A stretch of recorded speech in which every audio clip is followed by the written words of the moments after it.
action!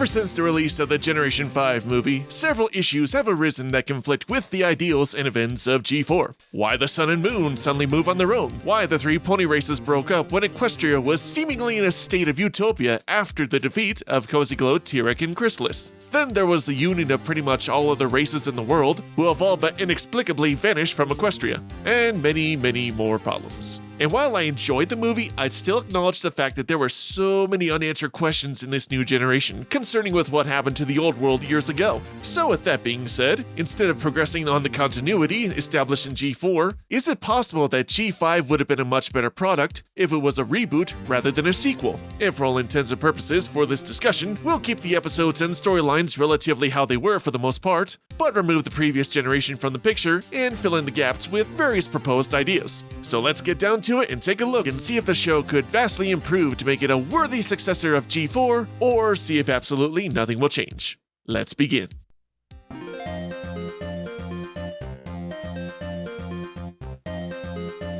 So let's start with the G5 movie, where actually the majority of the elements can stay the same. Since the intro is just a fantasy sequence during the kids' playtime, this can be just viewed as a fun little G4 cameo scene. Now, going the reboot route, with the reveal that all three pony races fear one another, this does remove the blatant disregard for everything Twilight and her friends fought for ages ago, i.e. Equestria becoming a utopia with all races living in harmony with one another.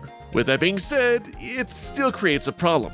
While the events of G4 are taken completely out of context, the issue is that this generation is pretty much comprised of ponies and limited other races. Plus, outside of civilized areas, G4's Equestria was a wild and dangerous place filled with numerous hazards, including deadly creatures like a cockatrice or a manticore. Equestrian G5 is just not as diverse or interesting with its modern towns and technology. Now, that's not to say modernization can't work, as technology brings its own set of issues to the table from social, political, or economical, and seeing how the main characters survive and thrive through these issues. Now, where does that leave the rest of the movie? Well, as I said, for the most part, it can actually progress as is, with Sunny wanting to reunite the three pony tribes to develop new friendships and make the world a much happier place, going on a worldwide adventure, meeting Izzy and the rest of her new friends, traveling to Zephyr Heights and Bridalwood and discover the Unity Gems, which leads to the climactic final encounter with Sprout and Sunny's ascension with alicorn powers. As for the lore with the Unity crystals and the xenophobia between the pony races, we can actually still go that route. The kingdoms of each race could all have been in harmony initially, but disagreements or incidents could have occurred, creating hostility between one another. So as a way to make peace, the leaders developed these Unity crystals that would be imbued with all the magic in Equestria, as a grand gesture of harmony between all. This would work for some time, however once again events would occur that would ultimately separate them forever, taking their crystals away to stay with their respective kingdoms. Similar to what happened in the G5 comics, you could have Opaline manipulating every pony in the shadows, however this separation would then create the unforeseen loss of magic permanently, which would eventually lead to the events of the movie.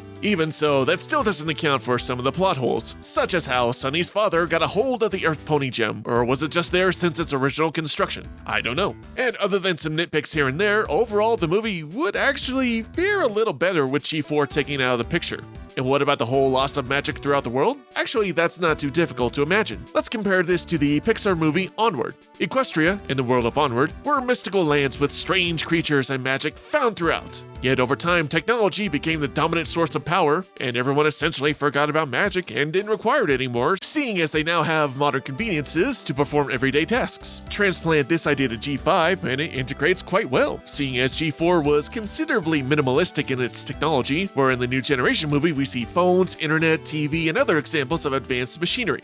Now we move on to the actual series, Make Your Mark. Among the many issues that G5 has, one of them is the fact that they are pigeonholed to the lore of G4. The show uses terminology, locations, and important figures from the previous generation, yet doesn't really utilize them to their fullest potential. Sure, you have Opaline and her conflict with Twilight, and that cryptic message from her as well, but it's rarely touched upon, and feels like they're just shoving G4 iconography in just to increase viewership and remind the audience that a better show previously existed. In Chapter 4, there was that whole plot point that dropped out of nowhere nowhere about how Opaline grew up and loosely knew the princesses Luna and Celestia, and that they thought of themselves as more important and better than any pony else because of their power to move the sun and moon. If you want to see a more in-depth discussion with this problem, just check out my previous video on Opaline and the Alicorns. But anyway, as you can see with G5 randomly throwing elements in from G4, it not only causes the audience to shake their head in confusion, but also hurts Friendship is Magic's lore. So with that being said, how would the actual series work as its own thing? Well, once again, the episodes would play out pretty much the same for the most part, the only major difference being Opaline's plans. With her feud with Twilight out of the picture, you can still have her campaign to take over Equestria and prove Alicorn should rule over all of the races, but now we have the opportunity to give her a much more meaningful or sympathetic backstory. Perhaps she was born in Alicorn in a location that feared rather than revered her unique appearance, and was shunned by the town and essentially was seen as an outcast, giving her a reason to hate all other races. Take Dasan, for example.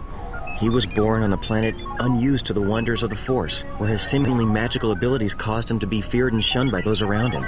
His childhood was one of loneliness and despair. Thus, that despair and anger would fester for years, eventually driving her to become mad enough to begin a campaign to take over Equestria and subjugate all ponies to her will. Her first act of revenge would be manipulating ponies against each other after the Unity Crystals were created and have them turn on each other. However, as I mentioned earlier in the new scenario, this had the unfortunate side effect of stunting magic in all Equestria permanently, an outcome she did not predict, which led her to seclusion in a castle, plotting the next move until all magic returned once again. And eventually, she would gain an apprentice in Misty to help her plans come to fruition. Also, instead of a message from Twilight Sparkle, perhaps a message from one of the original Pony Tribe leaders, who discovered it was Opaline, but for one reason or another, was unable to warn others about her before Harmony completely fell, and recorded one final message in case magic should return, thus prompting the Zip investigation plotline. So, where does that leave Opaline and her need for Dragonfire from Sparky Boom Man? Well, we can actually keep that plotline, but two changes I would personally make would be 1. Age the dragon to a kid the same age as Spike, so he's not insufferable, and 2. Make him actually Spike. Almost every generation has had a Spike, so let's just keep it that way. Alright, now with all that said, with Friendship is Magic now completely out of the picture, we now come back to the ultimate question. Would a reboot, instead of a sequel, had really made this series better? Well, yes, but not by much. With Make Your Mark being its own thing, it doesn't conflict or besmirch anything that was established in G4 as much. And G5 suddenly has the freedom to tell any story they want without being inhibited by G4's lore. But as I said, keeping the episodes relatively the same as they have been written, the majority of issues that plague the stories are still present, with the writing not as strong as I brought up during my extensive analysis and look back at the series. So yeah, that's about it, guys. Yeah, it would have worked a little bit better, but not much of a difference. But here's looking ahead to hope that G5 really pulls it through in the last final chapters. Well, that's it for today, guys. Until next time, MC out!